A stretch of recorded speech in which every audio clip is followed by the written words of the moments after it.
बिस्मिल्लाहिर्रहमानिर्रहीम। इंटीग्रेशन के फार्मूलाज हैं।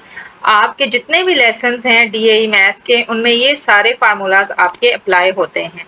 इसके अलावा भी कुछ फार्मूला लिखे हुए हैं, लेकिन आपको उनकी ज़रूरत नहीं, उनके बगैर भी आपके सारे क्वेश्चन सॉल्व हो जाते हैं। यहाँ पर वन बाय वन हम देखते हैं कि इंटीग्रेशन के फार्मूलाज क्या हैं और थोड़ी सी उसकी एप्लीकेशन देखेंगे, लेकिन जब क्वेश्चन सॉल्व करेंगे तो वहां पर वन बाय वन जब ये फार्मूला अप्लाई होता चला जाएगा क्वेश्चन पर, तो आपको ये मजीद क्लियर होते चले जाएंगे। इन फार्मूलाज को एक्सप्लेन करने से पहले हम थोड़ा सा इंटीग्रेशन को डिफाइन करते हैं कि व्हाट इज इंटीग्रेशन। इंटीग्रेशन क्या है? इससे पहले आपने डिफरेंशिएशन को पढ़ा है, डेरिवेटिव फाइंड आउट करना। डेरिवेटिव कैसे फाइंड आउट होता है? किसी भी फंक्शन का डेरिवेटिव फाइंड आउट करने के लिए हम क्या करते हैं, डी बाय डी एक्स। किसी भी फंक्शन का हम डी बाय डी एक्स लेते हैं, इसका मतलब होता है differentiating with respect to x. अब इंटीग्रेशन डिफरेंशिएशन का इनवर्स प्रोसेस है, उसके लिए हम ये वाला साइन यूज करते हैं, इंटेग्रल। यहाँ पर कोई भी फंक्शन लिख देते हैं और साथ हम अगर x के लिहाज से कर रहे हैं इंटीग्रेट तो dx लिखते हैं, यानी integrating with respect to x। Integration और डिफरेंशिएशन दिस वन, ये दोनों एक दूसरे के क्या हैं, इनवर्स प्रोसेस हैं। किसी भी फंक्शन का जब हम डेरिवेटिव फाइंड आउट करते हैं तो जो आंसर आता है, जब हम उसको इंटीग्रेट करेंगे तो वही फंक्शन हमारे पास दोबारा आ जाएगा।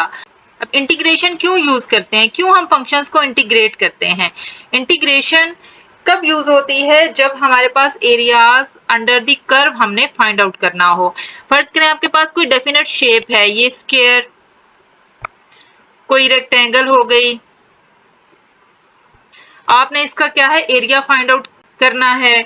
कोई ट्रायंगुलर शेप है, उसका एरिया फाइंड आउट करना है। तो इनके एरियाज तो हम इजीली फाइंड आउट कर लेते हैं, लेकिन अगर फर्ज करें ये कोई इस तरह की शेप आ जाए, इस तरह की, और यहाँ पर आपने इस पोर्शन का एरिया फाइंड आउट करना है यहाँ, तो ये देखें ये हमारे पास कोई डेफिनेट शेप नहीं बनती। तो इस तरह का जो पोर्शन आ जाता है, ये इसका एरिया फाइंड आउट करने के लिए हम इसको इंटीग्रेट करते हैं। यहाँ तक, इस लेवल तक आपके लिए इतना ही काफी है कि एरियाज अंडर द कर्व हम इंटीग्रेशन से फाइंड आउट करते हैं। इसको छोटे छोटे हिस्सों में तकसीम करते हैं और फिर उसका एरिया फाइंड आउट करते हैं। अब फर्ज करें हमारे पास कोई फंक्शन है एक्स स्क्वायर प्लस 3 और कोई एक और फंक्शन है एक्स स्क्वायर प्लस 5। अब इसका हमने डेरिवेटिव लेना है। आपको हर फार्मूला के अंदर एक सी लिखा हुआ नजर आएगा, प्लस सी, ऐसे। ये उसको मैं एक्सप्लेन कर रही हूँ कि स्टूडेंट बहुत से क्वेश्चन करते हैं कि प्लस सी हर फार्मूला में क्यों लिखा हुआ है। ये देखें, एक्स स्क्वायर प्लस 3 का जब हम डेरिवेटिव फाइंड आउट करते हैं तो हमारे पास क्या आ जाएगा, एक्स स्क्वायर का डेरिवेटिव पावर रूल से, पावर पहले, 2 पहले, फिर एक्स, फिर 2 माइनस 1, और प्लस कांस्टेंट है 3, तो 3 का डेरिवेटिव हमारे पास क्या आ गया, 0। तो ये हमारे पास क्या आ जाएगा, 2x। 2x में जब हम 0 ऐड करेंगे तो हमारे पास क्या है, 2x ही हो जाता है। इसका आंसर हमारे पास क्या आ गया, 2x। अब इसका जब हम डेरिवेटिव फाइंड आउट करते हैं एक्स स्क्वायर प्लस 5 का, इसका जब हम डेरिवेटिव लेंगे एक्स स्क्वायर प्लस 5, तो क्या हो गया, एक्स स्क्वायर का उसी तरह पावर रूल से हमारे पास क्या आ गया, 2x, 2 माइनस 1, और प्लस 5 का क्या हो गया, 0। तो ये भी हमारे पास क्या आ गया, 2x। अब हम इसको इंटीग्रेट करते हैं, 2x। देखिए इसका आंसर भी 2x है, इसका आंसर भी 2x है। अब हम इंटीग्रेट करते हैं इंटेग्रल 2x dx। तो ये देखें कांस्टेंट 2 हमारे पास बाहर रह जाएगा, इंटेग्रल हमने लेना है x dx का।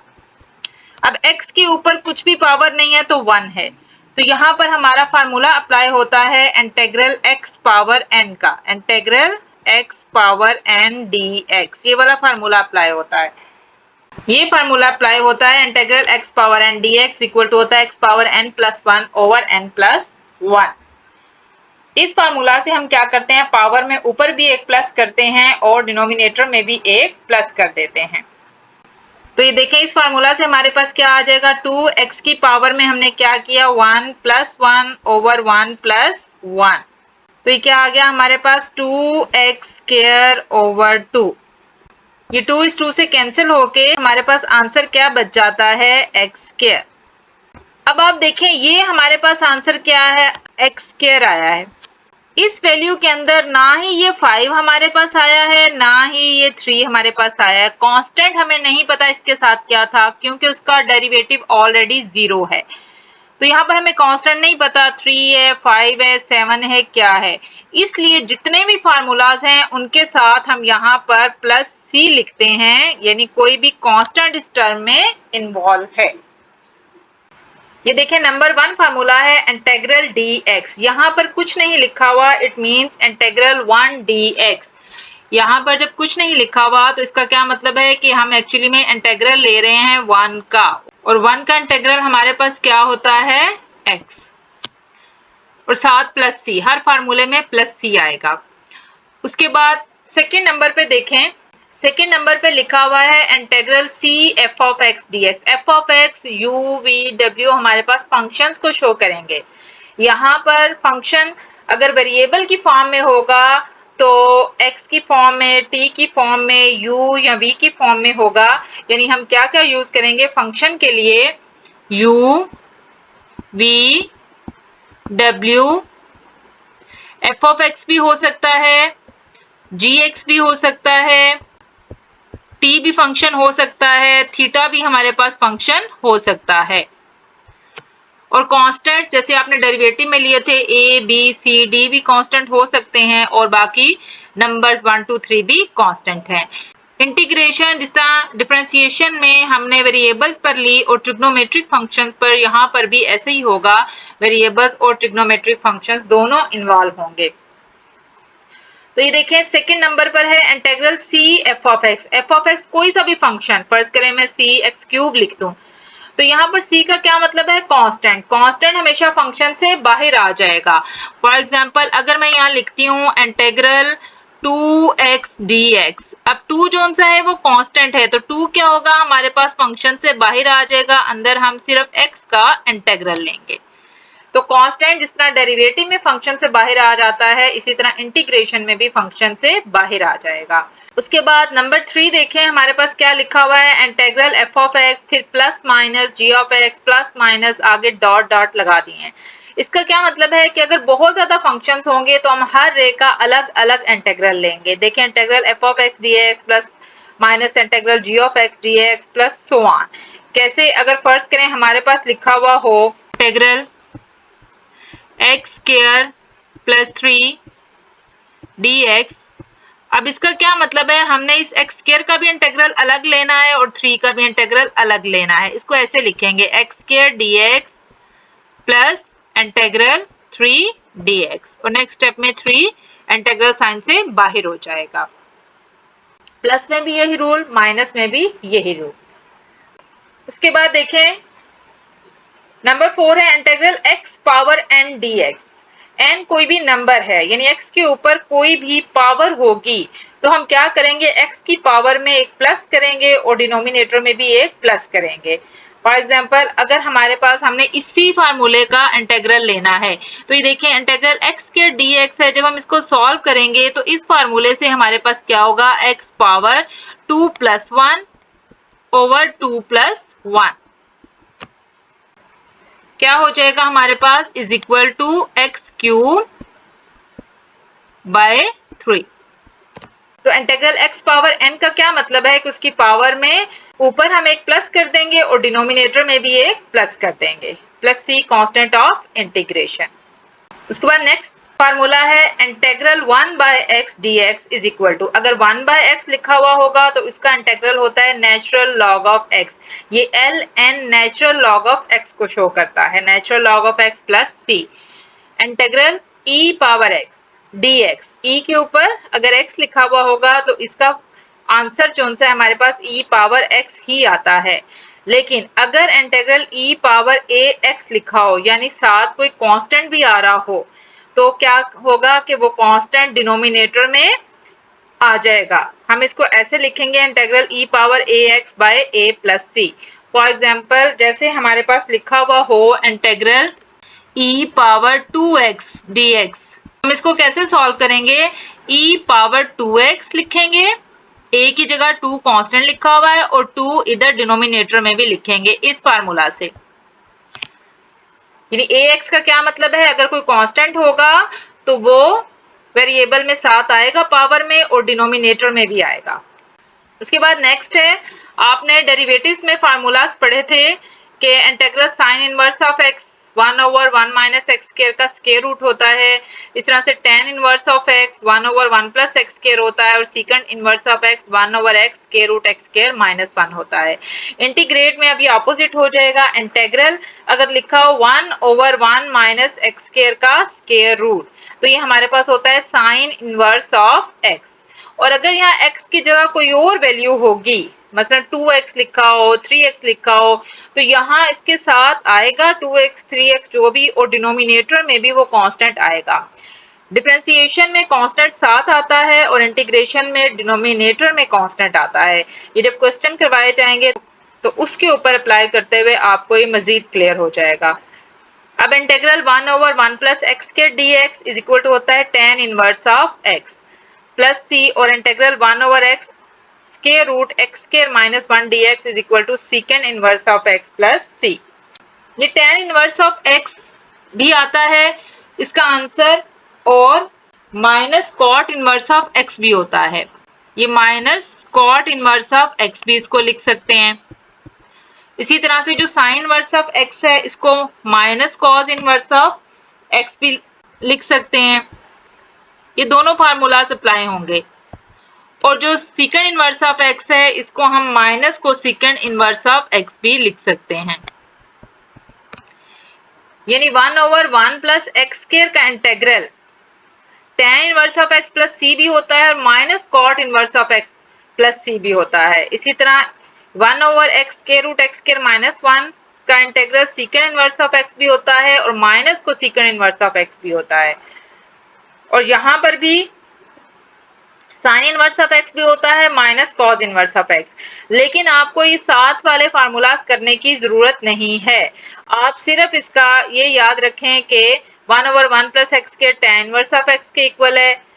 इस तरह से square root 1/1 minus x square हमारे पास साइन इनवर्स ऑफ x और ये वाली value secant inverse of x के इक्वल होती है। उसके बाद ये हमारे पास सारे ट्रिग्नोमेट्रिक फंक्शंस आ जाते हैं। इंटीग्रल साइन x हमारे पास किसके इक्वल होता है, माइनस कॉस x के। Integral cos x is equal to sine x। Integral secant square x होता है tan x और कोसेकेंड स्क्वायर x होता है माइनस कॉट x। इस तरह से integral secant x tan x is equal to secant x और integral cosecant x cot x is equal to होता है minus cosecant x plus c. Integral tan x natural log of secant x होता है और integral cotangent x natural log of sine x। लेकिन ये जो दो फार्मूलाज हैं, ये वाले दो फार्मूलाज अगर आप इनको नहीं भी याद करते तो भी इससे कोई फर्क नहीं पड़ता, हमारे क्वेश्चन सॉल्व हो जाते हैं। क्योंकि ये जो दो फार्मूलाज हैं आपके इंटीग्रल tan x और cot x, इसको हम क्वेश्चन की फॉर्म में भी सॉल्व करते हैं और ये तो अक्सर पेपर में क्वेश्चन भी आता है। इसको साइन ओवर कॉस लिख के हम ये वाले रूल अप्लाई कर लेते हैं। उसके बाद नेक्स्ट फार्मूला है integral secant x is equal to होता है natural log of secant x plus tan x और इंटीग्रल कोसेकेंड x होता है natural log of cosecant x minus cot x। अब यहाँ पर सारे वेरिएबल x की फॉर्म में हैं। अब अगर x की जगह कोई और वैल्यू लिखी हो, फर्ज करें हमारे पास 2x लिखा हो, 3x लिखा हो, तो क्या होता है कि वो वैल्यू भी साथ आएगी और डिनोमिनेटर में भी वो वैल्यू आ जाएगी। इसलिए हम इसके लिए एक जनरल रूल जो सा है वो यूज करते हैं।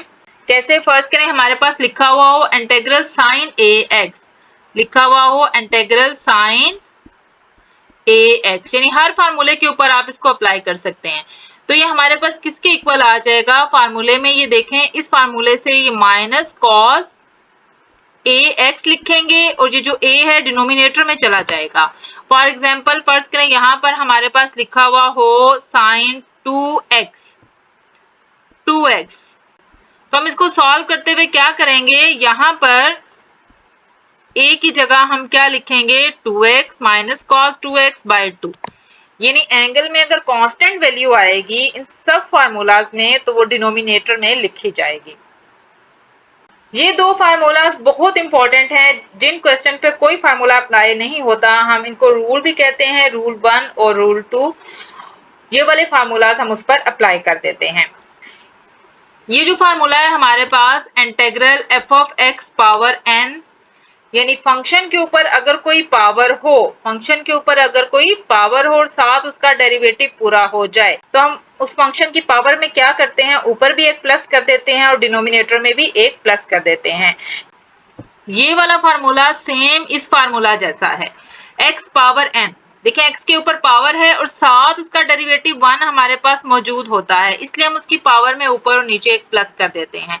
अब x के अलावा अगर कोई और वैल्यू होगी तो हम उसका साथ डेरिवेटिव पूरा करते हैं, डेरिवेटिव पूरा करके फिर हम उसकी पावर में ऊपर और नीचे एक प्लस कर देते हैं। इस तरह के बहुत से क्वेश्चंस एक्सरसाइज में आएंगे तो आपको ये फार्मूला क्लियर होता चला जाएगा। और नेक्स्ट फार्मूला है कि अगर नीचे फंक्शन और ऊपर उसका डेरिवेटिव हो, यानी डिनोमिनेटर में फंक्शन है एफ ऑफ एक्स और ऊपर एफ प्राइम ऑफ एक्स, ये जो आपको साइन नजर आ रहा है एफ प्राइम, ये प्राइम जोन सा है डेरिवेटिव को शो करता है, तो हम उसको natural log of F of x लिखते हैं। ये फार्मूला भी सेम इस फार्मूला जैसा है 1 बाय एक्स। अब अगर आप गौर करें तो ये नीचे फंक्शन हमारे पास क्या है, x, ये x है और x का डेरिवेटिव हमें पता होता है 1 ऊपर एग्जिस्ट करता है, तो natural log of x। Same इसी तरह से अब अगर x के अलावा कोई और वैल्यू लिखी होगी तो हम उसका डेरिवेटिव ऊपर पूरा करेंगे, तो ये आ जाएगा natural log of f of x के। और उसके बाद हमारे पास ये फार्मूला है इंटीग्रेटिंग बाय पार्ट्स, यानी u और v दो फंक्शन अगर मल्टीप्लाई हो रहे हों तो हम क्या करते हैं, पहला फंक्शन u ऐसे ही लिख देते हैं, फिर हम इंटीग्रल लेते हैं दूसरे का v, ये इंटीग्रल v dx। ये देखिए हमने क्या किया है, u को ऐसे ही पहले लिख दिया है, फिर इंटीग्रल v dx लिया, उसके बाद माइनस का साइन, ये माइनस और इंटीग्रल, फिर इस पहले वाले u का हम क्या ले रहे हैं, डेरिवेटिव du बाय dx, और फिर इंटीग्रल ले रहे हैं दोबारा इसी वैल्यू का v dx का।